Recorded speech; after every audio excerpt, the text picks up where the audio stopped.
Hola, hola a todos, espero que anden bien. Estamos como todas las semanas compartiendo la palabra de Dios. Hoy tenemos un tema bastante interesante, como los tengo acostumbrados. Hoy veremos cuán delgada es la línea entre la realidad y la fantasía. Vamos a ver con la historia de Micaías, un personaje del libro de los jueces, que tenía un tantín la realidad alterada, tenía problemas de percepción de la realidad. Y bueno, vamos a ver esa historia. Antes de continuar, te invito a que te suscribas al canal si te gusta este tipo de contenidos y no dejes de compartir con tus seres queridos. Como les venía comentando, el título del mensaje del día de hoy se llama Realidad Alterada, por este personaje que tenía bastantes problemas con la percepción de la realidad, de cómo tenía que conducirse en la vida. Una historia que está en el libro de los jueces, capítulo 17 y capítulo 18. Ustedes después lo pueden leer. Hoy vamos a centrarnos en el capítulo 17, pero el capítulo 18 relata de cómo el problema no se termina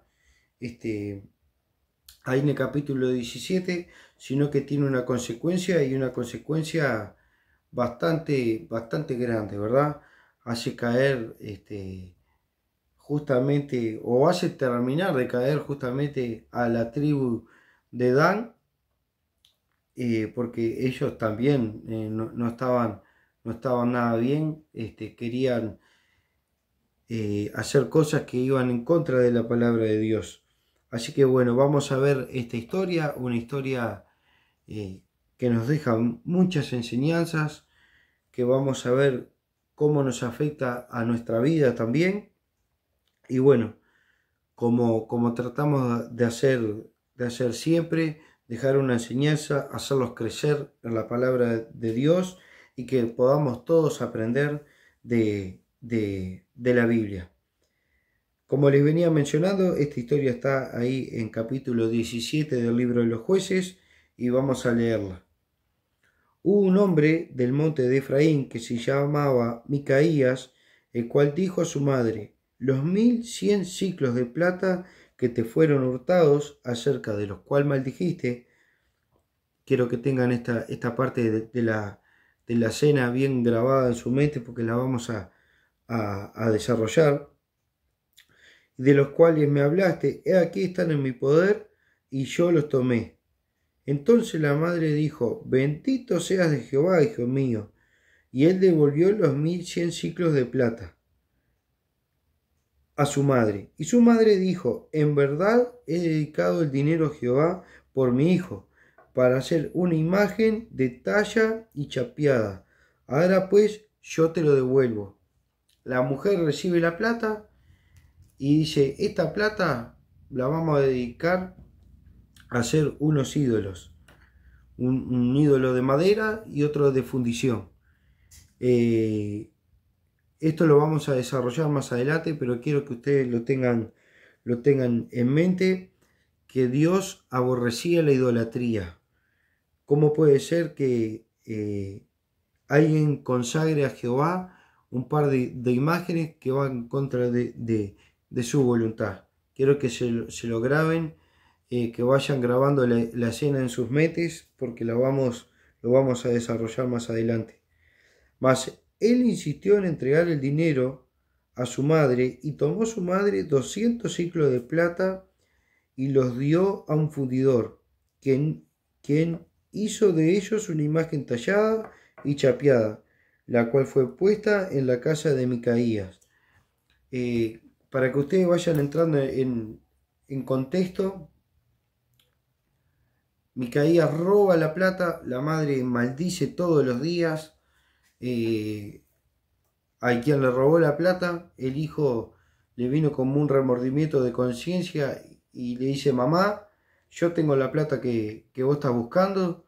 La madre le da a pesar de maldecir a esa persona, porque evidentemente es su hijo, y le larga una bendición al hijo. Por supuesto que el único que tiene la autoridad de bendecir a las personas y es Dios. Yo no puedo bendecir a una persona, bendito sea por una acción que el otro hace. Eso es una prerrogativa que solamente le corresponde a Dios. Como veníamos diciendo, Micaías roba la plata, se lo declara a la madre trata de bendecirlo, él le quiere devolver la plata y le dice, no me devuelva la plata. Con esa plata vamos a hacer una imagen de madera y otra de metal, así que no me la devuelvas, quédatela. Y el hijo le insiste y le dice, no mamá, la plata es tuya, hacé vos lo que quieras. Y la madre dice, bueno, ¿sabes qué? Tenés razón, vamos a agarrar de esa plata 200 ciclos y le vamos a dar al tallador para que haga unos dioses. Ya podemos ver cómo viene la historia. Así que dice en el versículo 5, así que este hombre, Micá, tuvo una casa de oración e hizo efod y terafines, y consagró a uno de sus hijos para que fuese su sacerdote. En aquellos días no había rey en Israel, y cada uno hacía lo que bien le parecía. Esto es un versículo muy importante porque en aquel entonces, en el libro de los jueces, no había rey en Israel todavía. Viene con el último juez que fue Samuel. Samuel fue el último juez, y el pueblo se harta de no tener juez, le dice a Samuel que quieren un rey como las otras naciones, que salga a la batalla por ellos, y etcétera. Lo pueden ver en el libro de Samuel. No tenían rey y cada uno hacía lo que bien le parecía, entre comillas, porque Moisés había dejado plasmada la ley de Dios, lo que Dios le dijo a Moisés para que llevasen un estilo de vida del cual no llevaron. El libro de los jueces justamente trata de eso, de la pecaminosidad del pueblo de Israel, cómo Dios levanta a un juez para libertarlos, obviamente después que el pueblo se arrepiente. Después que el pueblo se arrepiente, Dios levanta a un juez y lo libera. Se muere el juez y ellos vuelven a pecar de vuelta, vuelven a volverse a los dioses de otras naciones. El Señor se corre y vienen todas las miserias a oprimir el pueblo de Dios, se arrepienten, vuelven a clamar a Dios, Dios levanta otro juez. Así es todo el libro de los jueces. Y este versículo es muy importante porque justamente relata de que cada uno hacía lo que bien le parecía. Y había un joven de Belén de Judá y de la tribu de Judá, el cual era levita y forastero allí. Y este hombre partió de la ciudad de Belén de Judá para ir a vivir donde pudiese encontrar lugar. Y llegando en su camino al monte de Efraín, vino a casa de Micá, y Micá le dijo, ¿de dónde vienes? Y el levita respondió, soy de Belén de Judá, y voy a vivir donde pueda encontrar lugar. Entonces Micá le dijo, quédate en mi casa, y serás para mí padre y sacerdote, y yo te daré 10 siclos de plata por año, vestidos y comida. Y el levita se quedó. Agradó pues al levita morar con aquel hombre, y fue para él como uno de sus hijos. Y Micá consagró al levita, y aquel joven le servía de sacerdote, y permaneció en la casa de Micá. Y Micá dijo, ahora sé que Jehová me prosperará, porque tengo un levita por sacerdote. Esta es la historia de Micá, una historia a la verdad sorprendente y perturbadora. ¿Por qué? Porque este hombre tenía la realidad alterada. Y hay dos cosas principales que contribuyen a esa realidad alterada que tenía Micaías. La primera es la falta de principios en casa. Hoy en día estamos viviendo en una sociedad en donde el enemigo, el sistema o como le quieran llamar, trata de romper a las familias, trata de separar a la familia, trata de que papá no esté, de que la mamá no esté, de que los papás y las mamás se peleen entre ellos, que no le presten importancia a sus hijos, pasan todo el día fuera de casa y los niños se crían solos o se los cría alguien que no sabemos quién es, porque la mayoría de las veces hay que poner una niñera porque los tiempos no dan y la niñera lleva al niño a la escuela y ya la niñera la conocemos, pero no estamos todo el día con ella y no sabemos qué es lo que le puede enseñar a nuestros hijos. Y este es el primer punto que vamos a ver hoy que contribuye a la realidad distorsionada de Micaías, la falta de principios que tiene en la casa. Nosotros en esta historia no vimos mencionar al papá. El papá en la cultura judía y en las otras culturas también es el pilar fundamental de la casa. Y si falta, ya cosas empiezan a suceder, cosas que le abran la puerta a culturas y a enseñanzas que no están bien. Dios estableció al hombre como la cabeza del hogar y no lo hizo por mero capricho de él. En el Génesis el hombre y la mujer eran los dos iguales y siguen siendo iguales, pero el Señor le delegó una autoridad al hombre. ¿Por qué? Porque la mujer se dejó engañar fácilmente por la serpiente. Entonces el Señor le dijo al hombre que él iba a liderar el hogar. Y en la cultura judía el hombre era el sacerdote del hogar. Era el que alentaba a toda la familia a hacerle caso a Dios, a congregar, el que le pasaba. Acuérdense que en aquella época no era como el día de hoy, que cualquiera puede tener una Biblia. Los hombres recibían la palabra de Dios y él la compartía en los hogares.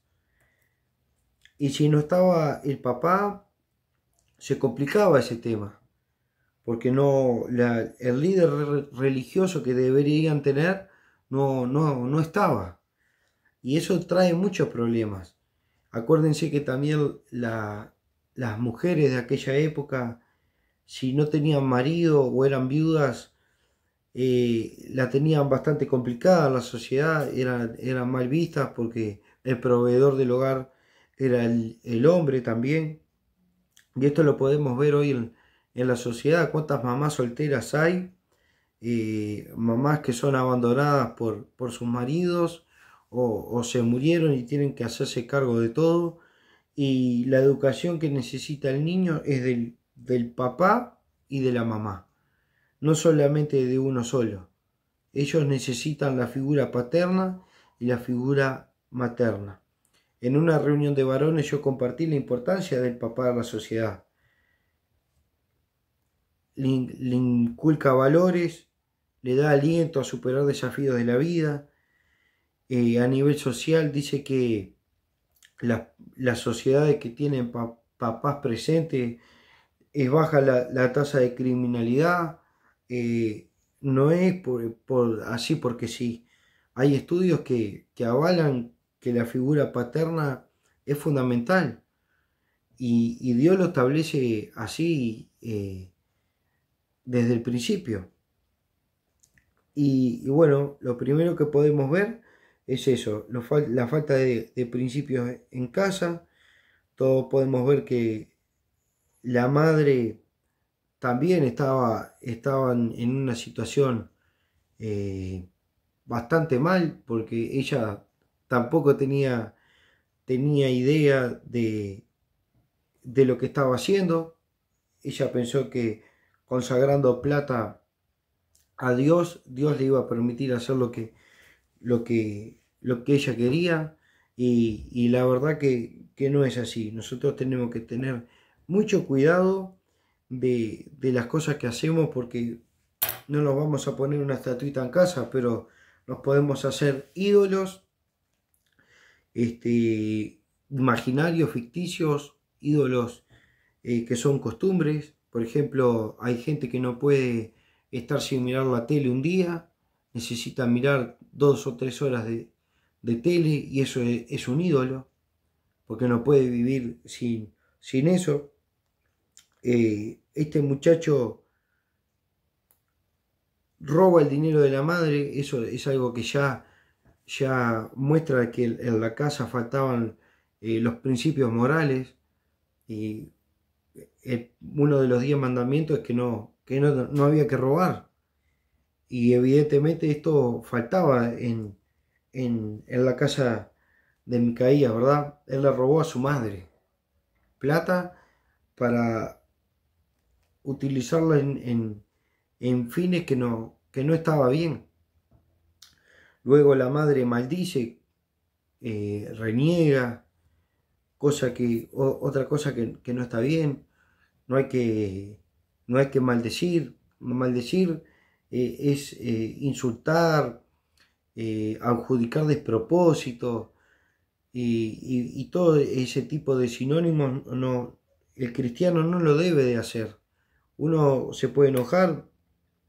En la palabra está que dice que no se ponga el sol sobre el enojo de nosotros. O sea, que nos podemos enojar, pero que no dejemos pasar del día de que nosotros arreglemos nuestro enojo, ¿verdad? Y esta mamá repetidamente estaba maldiciendo. Después de que se da cuenta que el hijo es el que le robó la plata, achica un cambio y dice: no, bendito seas, hijo mío. Le pasa la mano por el lomo al hijo, consintiéndolo. Ya podemos ver que la crianza de ese niño no tuvo mucha disciplina, no de castigo, sino de tomarse el tiempo de disciplinar a ese muchacho. Y evidentemente cuando creció tenía los conceptos totalmente errados. Eso por un lado, ¿verdad? Todos podemos ver que él roba el dinero, miente, se lo devuelve por un remordimiento de conciencia, porque arrepentido no estaba, porque después toma el dinero de vuelta y hace esos ídolos, ¿verdad? Y después consagra a uno de sus hijos. Otro de las cosas que vemos mal: era un papá bastante autoritario. ¿Por qué? Porque toma a uno de los hijos y dice: bueno, ahora vos vas a ser sacerdote de la religión que yo me monté. Y todo eso de algún lado lo aprendió. Y ahora vamos a ver justamente el medio ambiente, el contexto social, que fue el segundo paso, o el segundo ingrediente de la vida de Micaías, que lo llevó a hacer todo esto, ¿verdad? El medio ambiente social, como ya veníamos hablando al principio del video, en la época de los jueces no había un rey que ordenara al pueblo, que liderara religiosamente al pueblo. Acuérdense que los reyes eran los que impartían o los que hacían impartir la palabra de Dios al pueblo y no había en ese entonces. A pesar de que no tenían excusa, que eso lo vamos a ver ahora más adelante.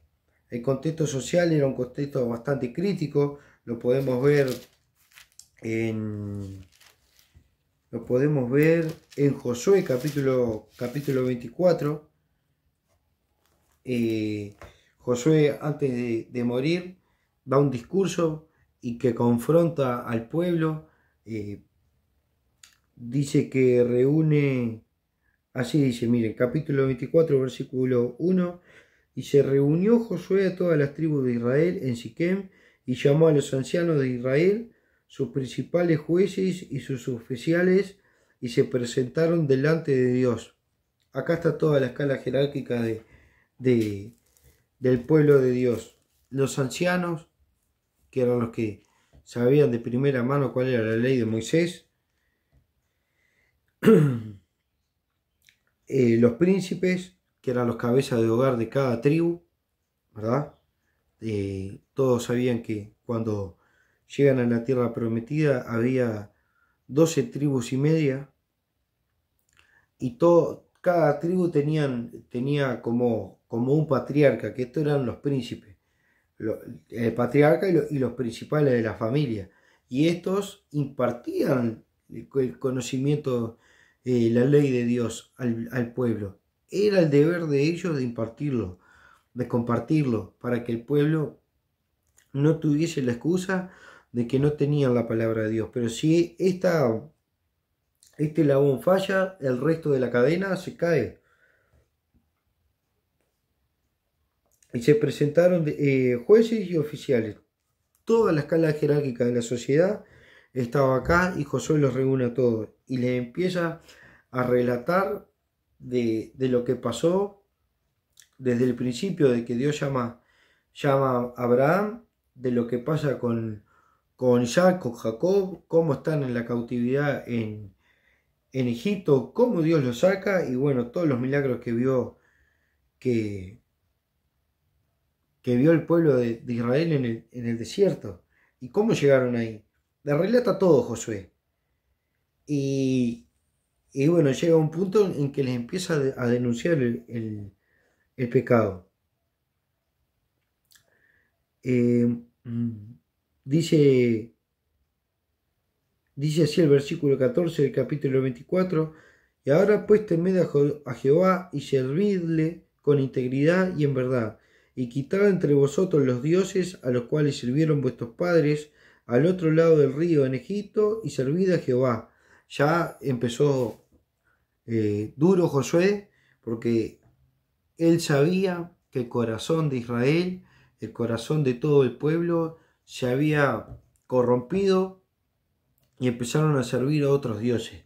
Esto ya lo hemos explicado. Dios prohibía contundentemente de que se uniesen a mujeres de pueblos extranjeros, porque iban a introducirle la religión, y Dios quería que eso no pasara, ¿verdad? Que ellos siempre adoraran a Jehová. Esto le pasó a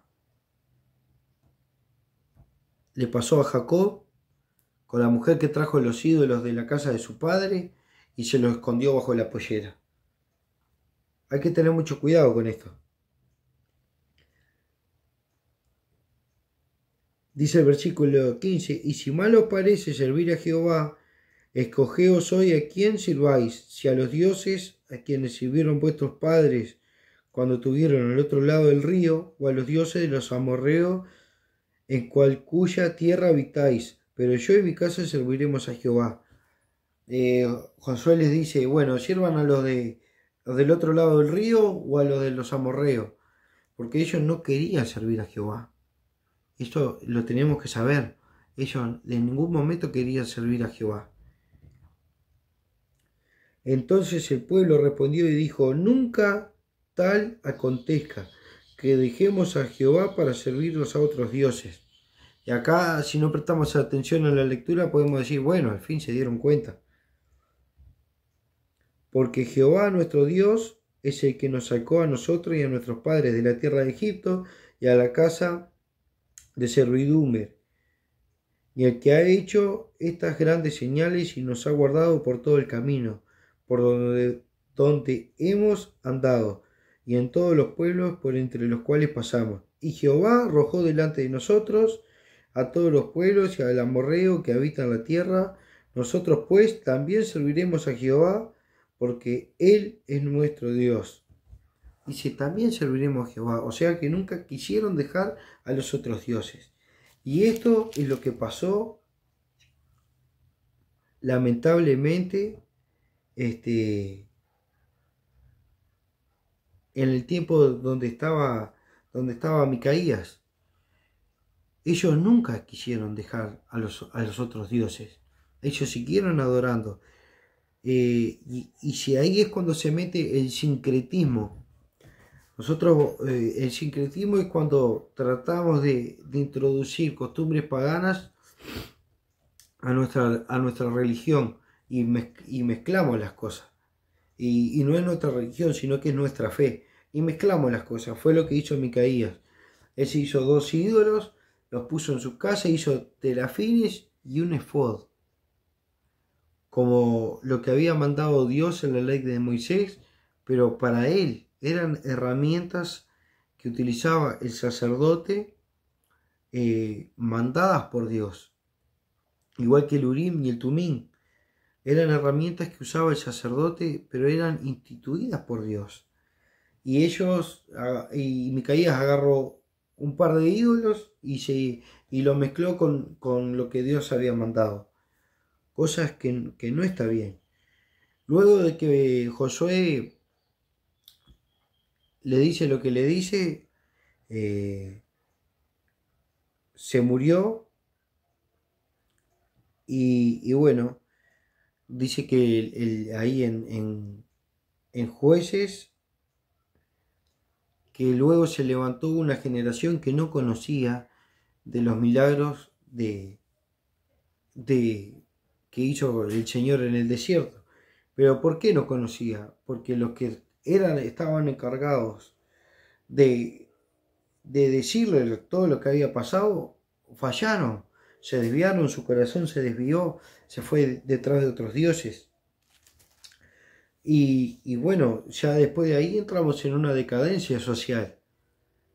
Es cuando Dios tiene que dejar que las presiones externas oprimieron al pueblo. Ellos se arrepentían, seguían a Jehová, Dios levantaba un juez, andaban bien, luego ese juez se moría y volvían otra vez a prostituirse. Y lo podemos ver también del versículo 7 en adelante. Dice, y un joven de Belén de Judá, de la tribu de Judá, el cual era levita y forastero. Este hombre tendría que conocer la ley de Dios al dedillo, era un levita. Y era un levita corrupto. ¿Por qué? Porque Micaías le dijo, ¿de dónde vienes? Y el levita respondió, soy de Belén de Judá y voy a vivir donde pueda encontrar lugar. Enseguida Micaías dijo, esta es la mía. No voy a tener a mi hijo como un sacerdote. Ahora tengo un sacerdote de verdad. Este es un levita de verdad, de los buenos. Y si hubiese sido un levita de verdad de los buenos, cuando Micaías le presenta todo el plan, que le dice, serás para mí padre y sacerdote, y yo te daré 10 ciclos de plata por año, vestidos y comida, y el levita se quedó. Cuando Micaías le dijo eso, el levita le tuvo que haber dicho, jefe, usted se está equivocando. ¿Cómo yo voy a aceptar dinero de usted, sustento, para hacerle un sacerdote de una religión que usted se inventó? ¿Cómo voy a poder hacer yo eso que va en contra de los mandatos de Dios? No puedo hacer una cosa de esa. El levita muestra la corrupción que había en el sistema religioso, en el sistema sacerdotal, de la época. Aceptó el trato que Micaías le propuso y se prostituyó.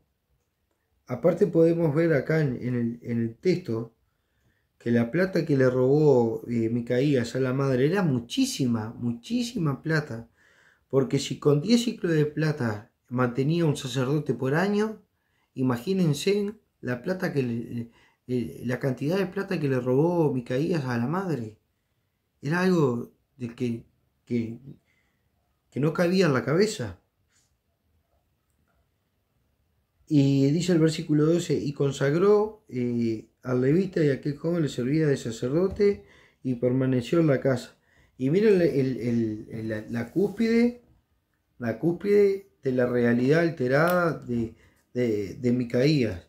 Dice, ahora sé que Jehová me prosperará porque tengo un levita por sacerdote. Ya tengo los terafines, tengo los ídolos, tengo el efod y ahora tengo el sacerdote. Ahora sí, me va a ir bien porque tengo un sacerdote, estoy haciendo lo que a Dios le gusta. Y este hombre no tenía ni idea de lo que a Dios le gustaba. Y eso desencadena las consecuencias. El pecado tiene consecuencias fatales, hermanos. Hoy justo en la reunión del día de hoy, el pastor comparte la historia de David de Betsabé, una historia que yo también había elegido para ilustrar de cómo el pecado tiene tres cosas, ¿verdad? Que uno o empieza con tres cosas y termina mal. Uno ve, codicia y comparte. El pecado es así. Uno ve algo que le llama la atención, lo codicia, peca y después comparte el pecado. Y esto fue lo que pasó con Micaías. Él vio que los dioses ajenos los codició, se montó su propia religión y empezó a compartió con su familia, compartió con el levita, después le roban al levita. Eso está todo en el capítulo 18, por eso yo le decía que es muy importante leer el capítulo 18, porque vienen los de la tribu de Dan y se encuentran con el sacerdote, que se ve que era un sacerdote famoso, porque los de la tribu de Dan lo reconocen, y dicen, ¿qué hace acá? Le cuenta toda la historia, y dice, venite con nosotros, es mejor que sea sacerdote de todo un pueblo como somos nosotros que de uno solo. Y le roban los ídolos, el efod, los terafines, le roba todo el sacerdote y se va con ellos. El delirio místico que tenía, que por cierto es una enfermedad psicológica, el delirio místico. El delirio místico que tenía Micaías terminó siendo de tropezadero para un montón de gente. Y eso es parte de la consecuencia, es todo un desastre. El pecado se comparte. David vio a Betsabé, la codició y compartió el pecado, porque después mandó a matar a Urías, se tuvo que hacer cargo del hijo, después el reino de David empezó a caer en cosas que son todas consecuencias del pecado. Y el otro versículo, la otra historia que yo quería compartirle, que también da datos de cómo esto es así, está en Génesis 3:6, cuando Eva cae, ¿verdad? Cuando Adán y Eva pecan, dice así, y se vio pues la mujer que el árbol era bueno para comer y era agradable, y a los ojos, y agradable a los ojos, y el árbol era codiciable para alcanzar la sabiduría, y tomó de su fruto, y comió, y dio también a su marido. Vio, codició y compartió. El pecado, hermanos, Es una enfermedad que nos hace mucho daño. Y Dios quiere que estemos limpios delante de Él. Que abortemos el pecado enseguida. Que si viene a nuestra mente nosotros pensemos en otra cosa, que no nos lleve a pecar. Esto es muy importante. Y bueno, como conclusión a todo esto, tenemos que tener en cuenta de cuáles son nuestras bases, nuestros principios. El pueblo de Dios continuamente estaba pecando porque no prestaba atención a los principios que ellos tenían. Ellos tenían la ley de Moisés, ellos sabían cómo tenían. El Señor luego manda a los profetas, la dispensación de los profetas para amonestar al pueblo, para que se vuelvan, para que estén lo más rectos posible. Y aún así no aprendían, caían una y otra vez, hasta que terminan la deportación a Babilonia. Ahí es cuando ellos finalmente escarmientan y dejan los ídolos, se dan cuenta de que hay un Dios solo. Nosotros tenemos que estar muy atentos a la palabra de Dios. Como dice Hebreos 2, versículo 1, dice: por tanto es necesario que con más diligencia atendamos a la cosa que hemos oído, no sea que nos deslicemos. Nosotros continuamente tenemos que estar con la palabra de Dios en nuestra mente, como el Señor le dijo a Josué. Dice: Josué, medita en mi ley de día y de noche, que la rumiara, que sacara todo lo que tenía que sacar de la palabra de Dios para que le fuese bien. Nosotros tenemos que estar continuamente con la palabra de Dios en nuestra cabeza para que todo lo que hagamos sea zarandeado por la palabra y nos pueda ir bien. Nosotros tenemos que estar con eso bien claro, porque después empezamos a deslizarnos como se deslizó el pueblo de Dios, y evidente en mente de Micaías ya estaba la catarata. Ya se había deslizado. Y bueno, quería terminar esta palabra que tenía para compartir con usted con un refrán popular que engloba toda la historia de Micaías. El refrán dice: el que no conoce a Dios, a cualquier santo le reza. Nosotros debemos de prestarle atención a la palabra de Dios para conocerlo, no como hace la mayoría del mundo. No, yo creo en Dios a mi manera. No podemos creer en Dios a la manera de nosotros. Tenemos que creer en Dios a la manera que Dios dice que tenemos que creer. Muchas veces vemos que la gente del mundo dice: no, yo creo en Dios a mi manera, y van y le prenden una vela a un santo los 2 de febrero. ¿Cómo podemos creer en Dios así, con ese sincretismo? No, son los mismos dioses con distintos nombres. No son los mismos dioses con distintos nombres, hermano. Hay un Dios solo para todos. Simpatías, cosas como hemos visto en el video anterior. No podemos caer en ese error. Nosotros tenemos que ser fieles a la palabra de Dios, o no tener ese sincretismo y ese: no, tomo esto del budismo que me alinea los chakras y no sé qué, y después la patita de conejo. No sirve todo eso. Nosotros tenemos que ser fieles a Dios. Tenemos un problema, se lo presentamos a Dios, y Dios en su voluntad nos va a responder si sí, si no, cómo debemos actuar. Nosotros tenemos que tener todo eso bien clarito. Y bueno, quería compartir esta palabra con ustedes. Si es de bendición, compartan, suscríbanse al canal, que me ayudan a crecer, a compartir estos videos con ustedes, y desde ya les agradezco de corazón. Vamos a orar para despedirnos. Señor, te damos gracias, Padre, por este día. Te damos gracias por la oportunidad que tenemos de compartir tu palabra. Y bueno, espero que caiga de buena manera en el corazón y en la mente de la gente que lo escuchó, y que pueda aceptarte a ti de la mejor manera y seguir creciendo en el Evangelio. Te damos gracias en el nombre de Jesús. Amén.